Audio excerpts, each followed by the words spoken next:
जय श्रीमन नारायण दोस्तों। आज हम बात करेंगे सुख और दुख के बारे में। सुख और दुख बहुत ही गंभीर विषय है। सारा जगत का खेल इसी के अराउंड घूमता रहता है, राइट।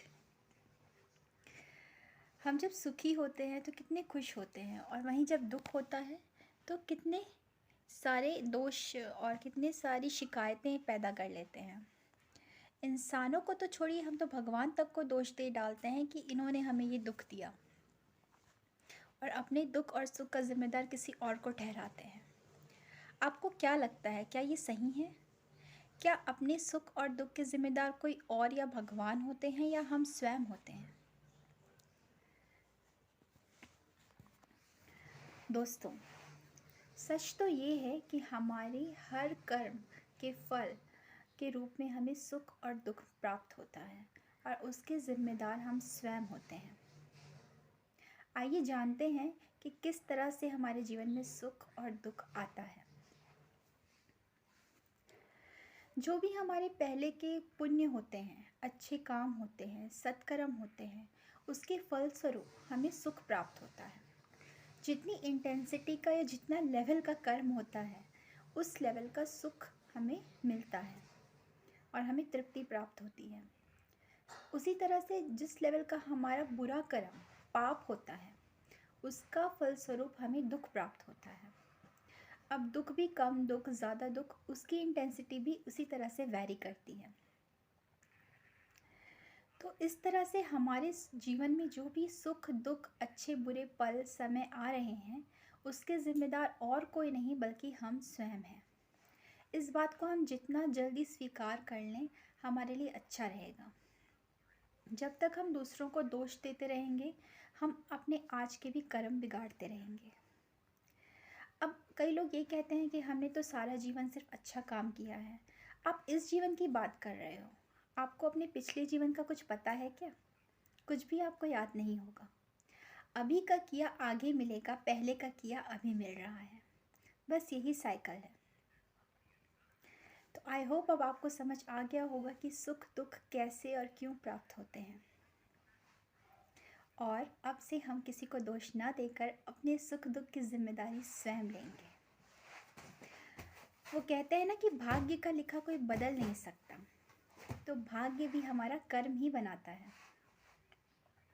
तो इसलिए अच्छे कर्म करिए, अपना अच्छा भाग्य बनाइए, और सुख दुख को अपने जीवन में उसी हिसाब से लाइए। दोस्तों, अभिमन्यु भगवान के भांजे थे, द्रौपदी उनकी बहन थी ना।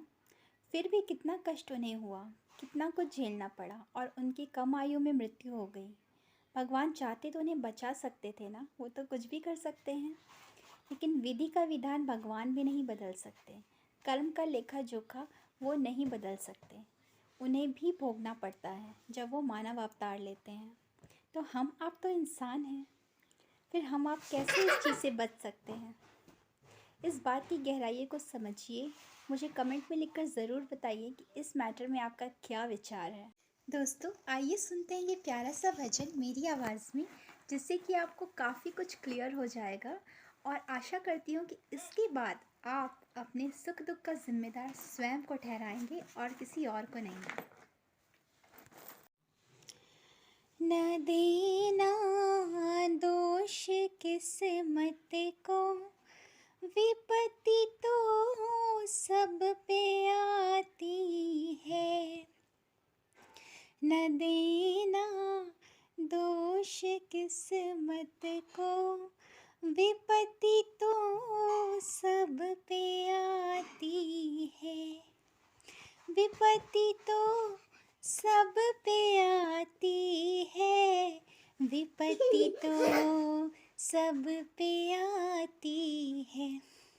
न देना दोष किस्मत को, विपत्ति तो सब पे आती है। विपत्ति आई राजा मोर ध्वज पर, वचन संतों को दे डाला। न देना दोष संतों को, विपत्ति तो सब पर आती है। विपत्ति आई राजा हरिश्चंद्र पर, दान में राज दे डाला। न देना दोष ऋषियों को, विपत्ति तो सब पर आती है। न देना दोष किस्मत को, विपत्ति तो सब पर आती है। विपत्ति आई अंधे माता पिता, पुत्र श्रवण सा खो डाला। विपत्ति आई अंधे माता पिता, पर पुत्र श्रवण सा खो डाला। न देना दोष दशरथ को, विपत्ति तो सब पर आती है। न देना दोष किस्मत को, विपत्ति तो सब पर आती है। विपत्ति आई राजा दशरथ पर, राम वनवास दे डाला। न देना दोष कई को, विपत्ति तो सब पर आती है।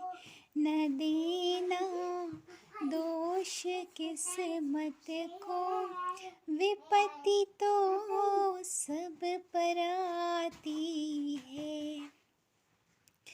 विपत्ति आई राजा रावण पर, हरण सीता का कर डाला। विपत्ति आई राजा रावण पर, हरण सीता का कर डाला। न देना दोष रघुवर को, विपत्ति तो सब पर आती है। न देना दोष किस्मत को, विपत्ति तो सब पर आती है। जय श्री राधे कृष्णा।